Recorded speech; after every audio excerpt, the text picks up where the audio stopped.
I'm saying hello today on July 21st, 2010 from a very interesting area in Toronto. It's called the Riverside area. And here with me is a real expert on Riverside. Beautiful neighborhood just east of the Don Valley on Queen Street. And Mitch Corman actually is a local entrepreneur. You're in the legal field, right? That's correct. You've got a law firm right here on Queen Street. What's the address? 721 Queen Street East. And we're in a building that my father had a clothing store here for 50 years. Okay. So I grew up in this neighborhood because of that. And then when my dad retired, I moved my law firm into the old building. Perfect. That's it's actually a gorgeous historic building. Let me just show you here. I really love the way you've set everything up, and I've never seen a law firm with a dog in it. Yeah, this is Macintosh. He's cute. He's almost 16 years old. Oh, you're kidding! Golden retriever. Oh, he's such a friendly dog. Known as the world's best dog. Yes. He's an angel. I can imagine. That's perfect. Now, you're intricately involved with the Riverside neighborhood as the chairman of the Business Improvement Association. That's correct. So that means obviously you've grown up here, you know the area. Tell me a little bit about Riverside. What is it? What kind of neighborhood is it? Riverside was a real working class neighborhood. It was filled with factories, like well-known factories like Colgate, Palmolive. There's a clothing factory called Riverside, not Riverside, it was Riviera Pant Factory. Oh, yeah. It was on Carlaw. There was a vinegar factory. There was all kinds of different factories in this neighborhood, and because of that, there were working class people living and working here because of proximity to their jobs. Exactly. Over the years, what's happened is the factories have closed down, moved out.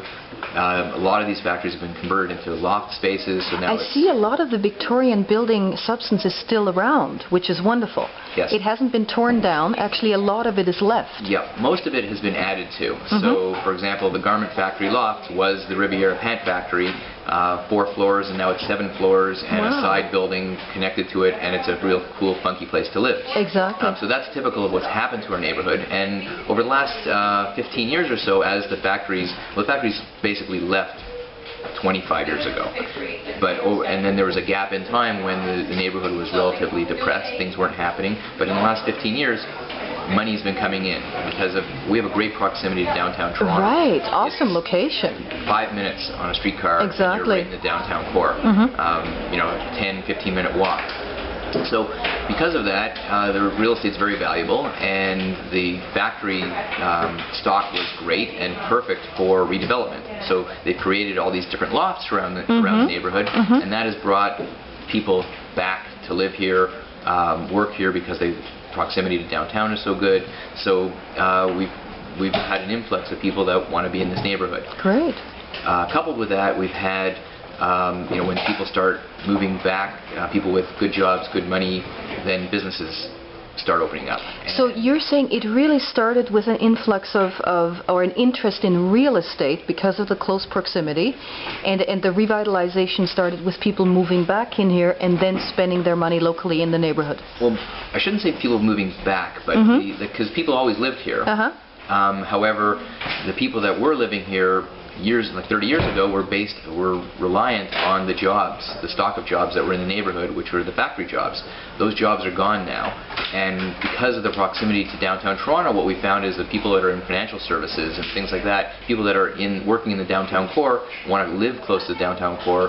They're the ones that have picked up the housing stock. Exactly. And they're different type of people from what we had 30 years ago, and they're more demanding base of people that are living here, and they want restaurants and shops, and the rental stock of commercial space was very inexpensive here because the area was not doing that well 35 years ago up to about 15 years ago, and businesses that didn't have the financial wherewithal to spend a lot of money on a place to start up, they would come to this neighborhood. So consequently, we've got a lot of owner-operated small businesses here, be it restaurants, galleries, bakeries,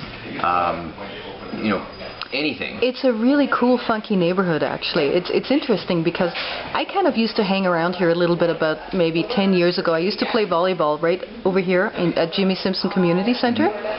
And so our whole group at volleyball used to go out after our games, and we used to either go to the Real Jerk or we used to go to Dangerous Dan's, both of which are still here in the neighborhood actually. Yes. But at that time, it definitely was not as up and coming as it is now. Because now you've got tremendous restaurants. Yes, here. exactly. Like Table 17, Ruby Watchcoat, like famous chefs opening up restaurants in our neighborhood in That's Riverside. right. They would never think of that 10 or 15 years ago. But the neighborhood has evolved. The other thing you don't see in their neighborhood is you don't see Mr. Submarine, you don't see Tim Hortons, you don't see you don't see Starbucks even. Yeah. What you do see none of the is chain Dark stores. Horse. We do have a Subway. I will mention that. But you see Loic Gourmet. Like you see an independent sandwich shop. You see an independent coffee house. You see unaffiliated. Every business pretty much in this neighborhood is unaffiliated, with the very, very small exception. Even if you want a burger, there's no Harvey's or McDonald's. There's the burger shop or the Dangerous Dan's. Yeah. That's what identifies our neighborhood as being so unique. Everything, owner-operated, small, going back to the basics. And people like to live and eat and hang out in our neighborhood because of that. Exactly. Now, what role does the BIA play in all that? Because that's an important organization in the area. Yes, but the BIA is just an umbrella organization of business owners that are continually trying to improve our neighborhood. But the real role in improving the neighborhood has come from the individual business people themselves, because they're the ones that made the investment. I mean, we act as an umbrella organization and try to drive events and exposure and things like that to our neighborhood, but we can't as a BIA take credit for that much here. I mean, it's really the people that have invested their time and money in opening up businesses in this neighborhood. The people like the bakers across the street who, they've been here for 20, 25 years. They moved in here when half the street was vacant. Right. And they decided, you know what, we can get good rent here. Let's move to this neighborhood and take a chance on it. Those are the real heroes of the neighborhood per se, not necessarily the BIA. Exactly. Well, that makes perfect sense. Yeah, awesome. But the BIA does its share of work. I mean, we put on functions and we expose the neighborhood, and we do things on a larger scale if we can, because we gather financial support from every business in the neighborhood, and that helps out for everybody. What are your signature events here in the neighborhood? We have a Sounds of Riverside event, which is kind of like I dare to say a pubby type crawl. Oh, yeah. Where we have we'll have a dozen different bands in different venues all around the neighborhood. We'll have a beer tent set up with live music for usually 3 days, a 3-day weekend, and very well received event. And that's one of the events we do. We do a Halloween event for kids. We do Christmas lighting event at Christmas time, or a holiday party, whatever you want to call it, where we do a light exchange, so people from the neighborhood can bring their old non-efficient and fire hazard Christmas lights or holiday tree lights, and we'll exchange them for free in conjunction with Toronto Hydro. So events like that, we always get involved in. Perfect, and probably some street sales, I would imagine. Yep, the sidewalk sale here or there, but we're not a neighborhood filled with stores. So the sidewalk sale per se doesn't always go over that well.